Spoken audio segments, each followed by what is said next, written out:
Salam sejahtera untuk Anda semua. Selamat datang kembali di MOOC Pintar Kementerian Agama. Kali ini kita sedang belajar bagaimana menulis makalah best practice. Dan dalam video ini kita akan membahas tentang bagaimana menulis bagian kajian pustaka. Sobat pelatihan, seperti sudah Anda pelajari sebelumnya, bahwa dalam makalah best practice ada 4 bagian utama, yaitu pendahuluan, kajian pustaka, pembahasan, dan kesimpulan. Kajian pustaka merupakan salah satu bagian penting dalam makalah best practice. Yang dimaksud dengan kajian pustaka adalah bagian dari penelitian atau karya ilmiah yang menguraikan tentang literatur dan hasil-hasil penelitian terkait dengan kajian atau fokus pada makalah yang kita sedang tulis.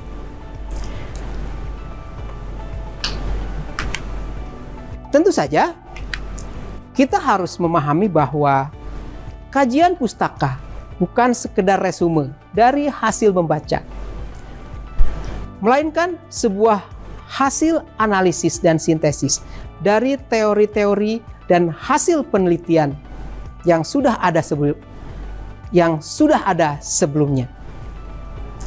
Oleh karena itu, dalam kajian pustaka tidak sekedar menuliskan atau mengutip, melainkan kutipan-kutipan harus diberi interpretasi dan selanjutnya harus disimpulkan.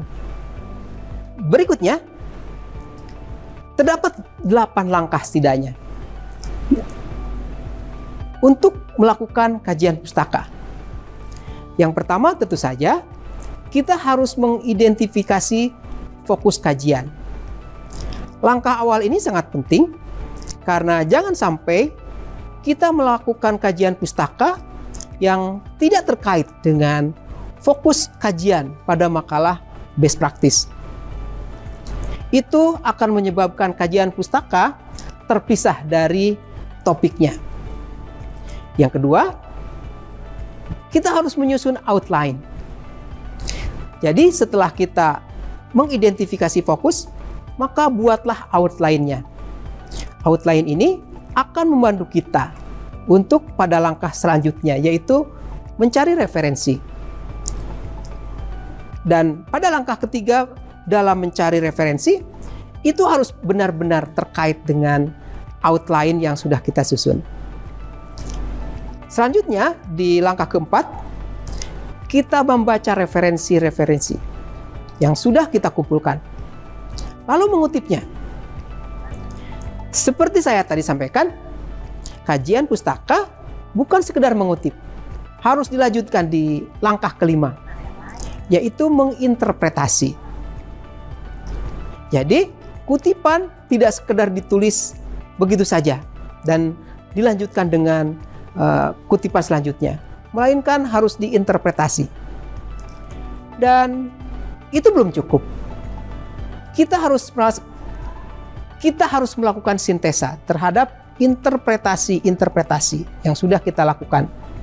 Sampai langkah ke-6, sebenarnya kajian pustaka sudah selesai. Namun tentu saja, kita memerlukan sinkronisasi. Kita menyusun kembali, mensinkronisasi, mengelompokkan, dan sebagainya. Dan harus diedit, dan selanjutnya harus diedit. Sehingga kalimat, kata, alinea, dan halaman menjadi sebuah kesatuan yang utuh. Sobat pelatihan, mari kita lihat salah satu judul best practice. Seorang guru menulis best practice dengan judul berikut: penulisan teks prosedur dengan jutaan lampu. Pada judul ini terdapat beberapa kunci. Yang pertama tentu saja teks prosedur.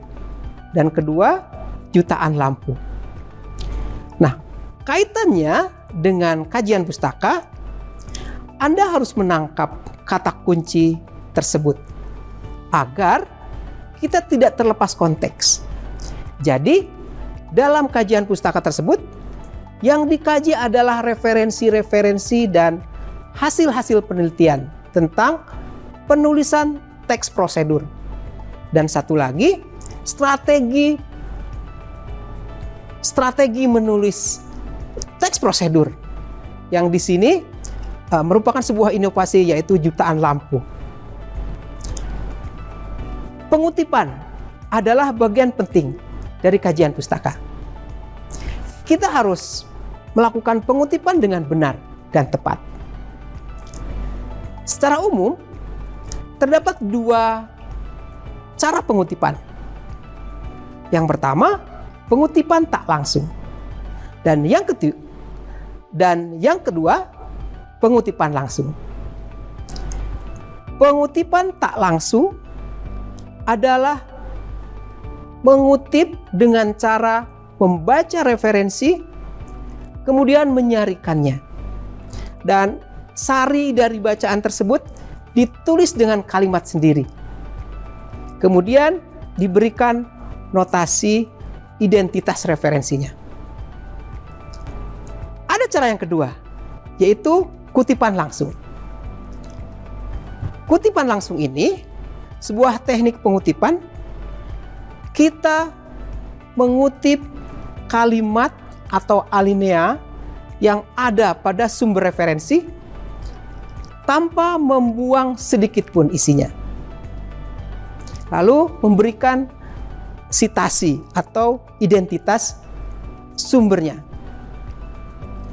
Mari kita lihat contoh kutipan tak langsung berikut. Dalam kutipan ini terlihat bahwa penulis membaca referensi dan menuliskannya dengan kalimat sendiri.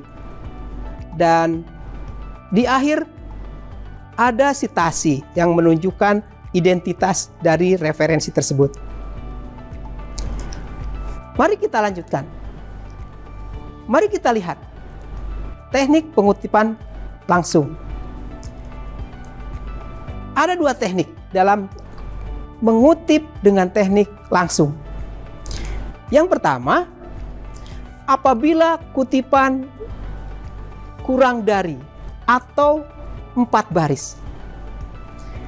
Kutipan ini ditulis dalam tubuh alinea tanpa menghilangkan satu kata apapun, kemudian diberi tanda petik dan diberi notasi untuk identitas sumber referensi. Harus dicatat pula apabila sumber yang kita kutip berbahasa Inggris atau berbahasa daerah, maka kita harus mencetak miring. Teknik kedua, mengutip yang lebih dari 4 baris. Kutipan ini harus ditulis dalam sebuah alinea tersendiri dan ditulis dalam spasi tunggal, lalu diberi notasi. Mari kita lihat contoh kutipan langsung pertama dan kedua berikut. Pada kutipan yang pertama, ini adalah pada contoh ini diperlihatkan contoh kutipan langsung yang kurang dari 4 baris. Di sini terdapat kalimat yang diberi tanda petik. Itu adalah kutipan dari sumber referensi. Dan diberi notasi sumber referensinya. Kemudian yang kedua, ini adalah contoh kutipan langsung yang lebih dari 4 baris. Kalimat yang dikutip itu dipisahkan dalam alinea tersendiri. Ditulis satu spasi dan biasanya digeser ke sebelah kanan sebanyak 7 atau 6 ketikan. Lalu diberikan notasi untuk menunjukkan identitas referensinya.